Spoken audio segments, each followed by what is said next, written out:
thought, this version of Tyson beats 70-80% of fighters in the world. Do I look at him and think that version of Tyson can be a world champion again? No.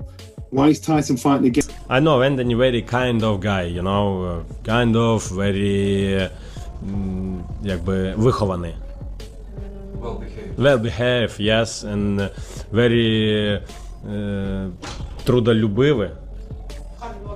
Hardworking, yeah, hardworking, but very smart, you know. But sometimes we do like a new exercise. For me, it's not exercise, but for Anthony, it's new exercise. He gets his hands up, he waits for you, he lets you throw one or two, then he comes back at you, and he likes to fight in the pocket. That means he likes to fight close up. It's another AJ little.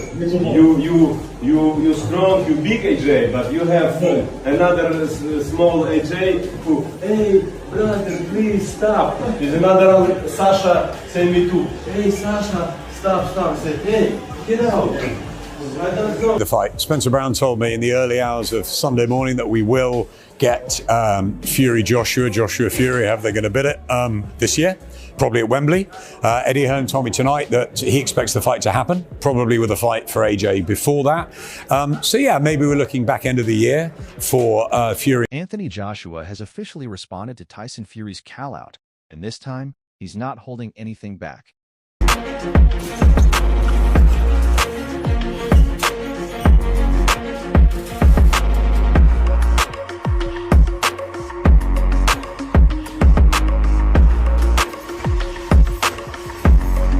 AJ made it clear he's fully ready for the showdown, revealing that contracts are already signed and he's prepared to step into the ring without hesitation.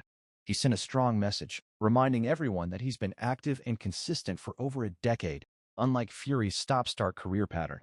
Champ is up there, and he's either going to become a world champion again or have a big fight with someone like Fury. Joshua emphasized that he's not chasing hype, he's chasing real fights. According to him, he's the one who delivers the biggest moments and controls the biggest matchups in boxing today. AJ win. Hey, Belly. You know? Where is you? AJ beat you. Promoter Eddie Hearn backed this up with a major update, confirming the contract is already in place and currently under review. He explained that while Joshua has had a lot going on, the main focus is ensuring he returns at the highest level possible. Ready and he's motivated, but we've got to do it right. The deal that we've been offered, which is to fight in July and then fight Tyson Fury in November, is not with Deontay Wilder in mind. I think the powers that be don't really want us to be in that type of fight. Right. We're up for that type of fight. I was going to say... AJ's also said to me, I will fight Wilder and I will fight... Hearn even made a bold claim, stating that AJ is ready to face both Deontay Wilder and Tyson Fury back-to-back, showing complete confidence in Joshua's ability to take on the biggest names in the division.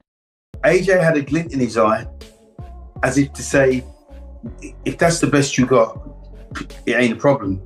And I'd be inclined to agree with him. I really would. Because, you know, AJ's had a couple of fights now where he's been able to shake off a bit of the ring rust. Now, should he fight Fury in his next fight?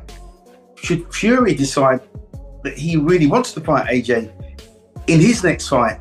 Well, I'd have to back AJ in that one, because AJ's a little bit sharper. And as I said before, when you've been out for a little while, you need a couple of guys just to roll over to get your confidence back. And if AJ's confidence back, as it clearly looks like it is, then nobody's getting out of the way of that right hand when he lets it go. The plan, according to Hearn, is structured carefully. A potential warm-up fight in July could help Joshua regain rhythm before stepping into a massive showdown with Fury later in the year. It's a calculated approach designed to prepare AJ for one of the biggest fights of his career. But Tyson Fury isn't interested in tune-up fights.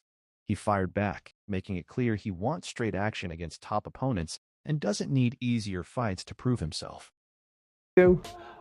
I rate him for what he did, because most people, most fighters, ego gets involved, thinking this man's not mugging me off in front of all these people. You get up and say blah blah blah, you bite. AJ sat there and he just said, you know, yeah, I'm your landlord. You know, me and you fight and be on my terms. It doesn't matter what you say, what you shout. For Fury, it's simple. Skip the build-up and go directly into the biggest clashes. Paris Fury offered a more balanced take, saying this is exactly the fight fans have been waiting for. She believes there's no reason to delay it any longer if both sides truly want it, especially while both fighters are still near their peak. Meanwhile, Alexander Usyk shocked many by backing Joshua, confidently stating that AJ has what it takes to beat Fury. His comments showed strong belief in Joshua's power and ability to dominate the division. AJ bratan me, my bratan. You know bratan? Bro, your brother. Oh, bro. G. What do you see in Anthony Joshua when you train with him? You can. Yeah? Yeah, every time. Okay. AJ, it's a future undisputed champion. Analyst Johnny Nelson praised Joshua's composure, highlighting how he stayed calm under pressure instead of reacting emotionally. According to Nelson, that control sends a powerful message about AJ's mental strength. Simon Jordan summed it up perfectly. Everything now depends on Joshua. Fury has made his move, and the spotlight is now on AJ to decide if he's ready to step in and make this fight happen. He would take the fight, but on his own time.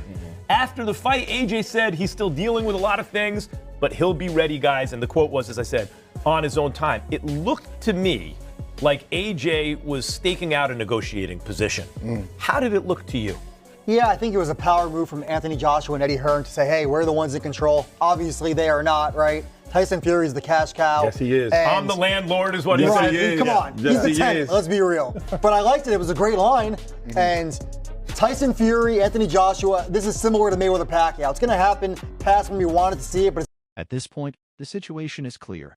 If Joshua is ready, the biggest heavyweight fight becomes reality.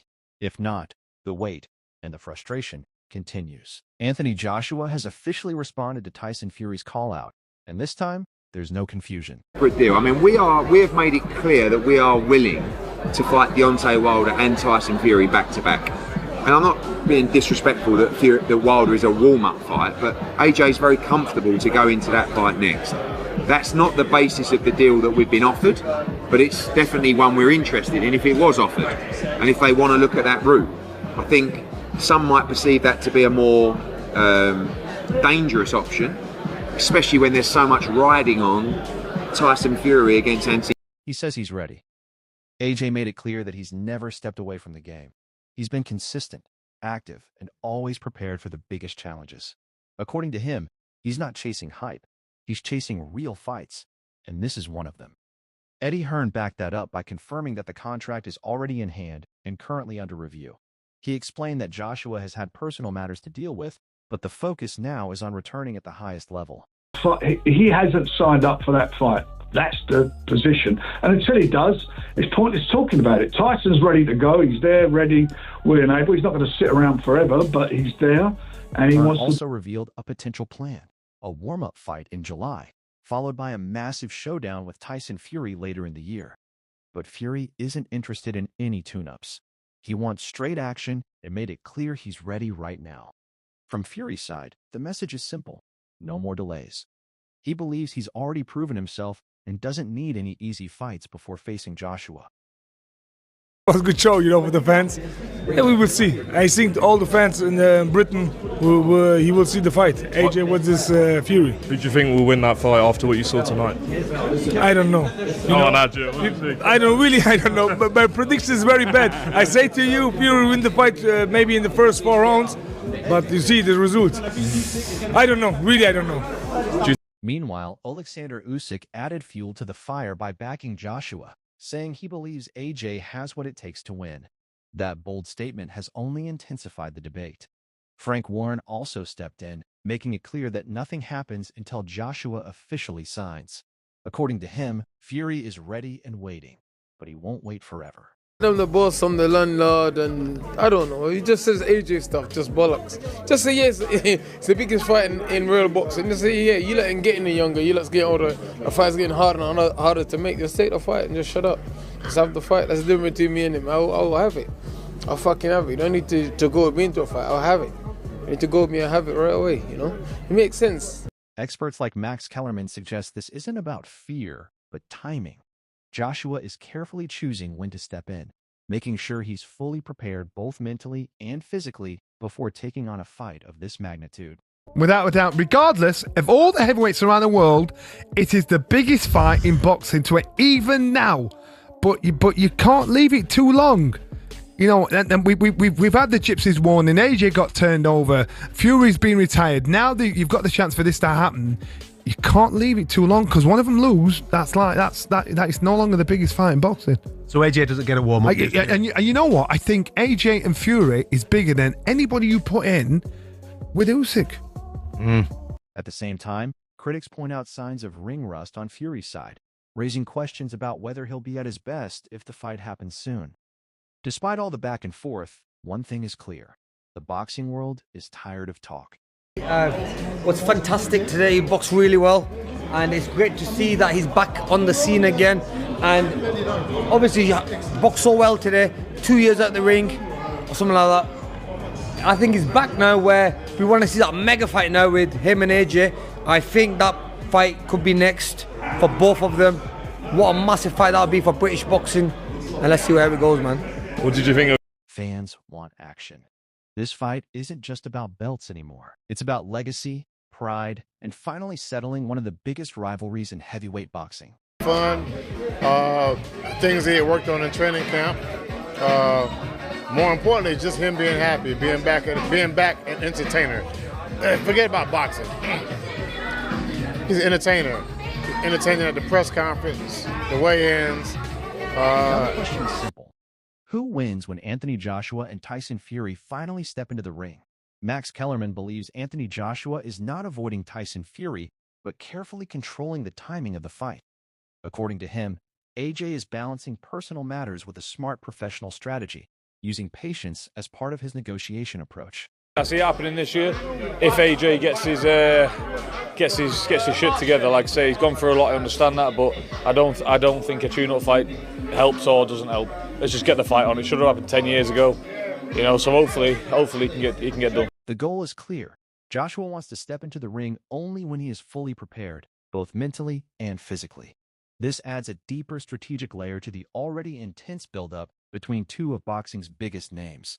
Shane Fury highlights the danger of elite heavyweight clashes, pointing out that one punch can change everything. He believes the fight should happen sooner rather than later, especially with opportunities for even bigger challenges, including potential world title implications or a future showdown with Alexander Usyk. Yeah, I think that maybe one more fight and then the AJ for the end of the year this year. But I think that the people need it, man. It's been like long overdue. And but for Fury, seeing him the way he fought, he was getting his momentum here and there. And you know, I think in a 12-round fight now, coming into it, the next fight, I think we're going to see a better version of him.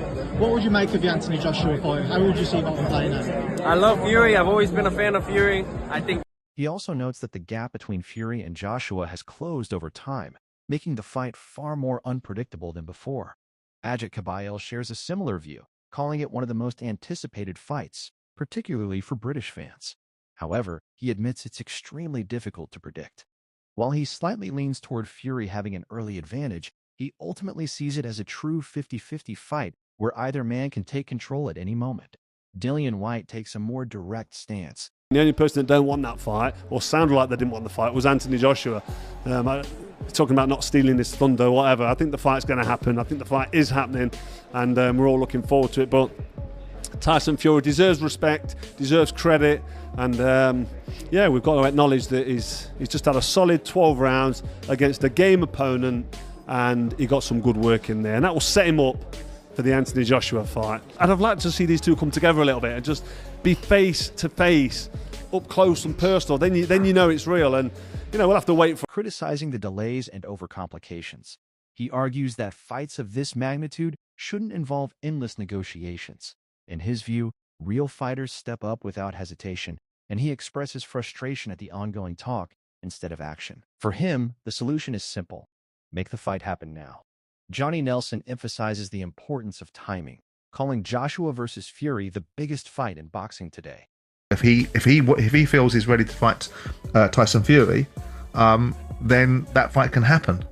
But he may well not feel that. And I do think that ultimately Anthony, sitting there at ringside, would have known what was coming, would have known there's an expectation for him to have some sort of interaction with Tyson Fury. Tyson Fury doesn't just arrive back on the scene and Anthony Joshua sit ringside and doesn't expect to have an interaction. Well, let's ask.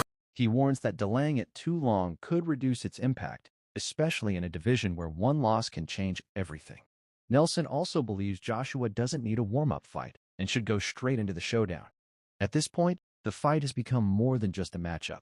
It represents legacy, pride, and dominance in the heavyweight era. If Anthony Joshua wins, he reclaims his place at the top and silences his critics. But if Tyson Fury comes out on top, it reshapes the entire division and reinforces his status at the highest level. Now the question remains, who wants it more, and who delivers when it matters most?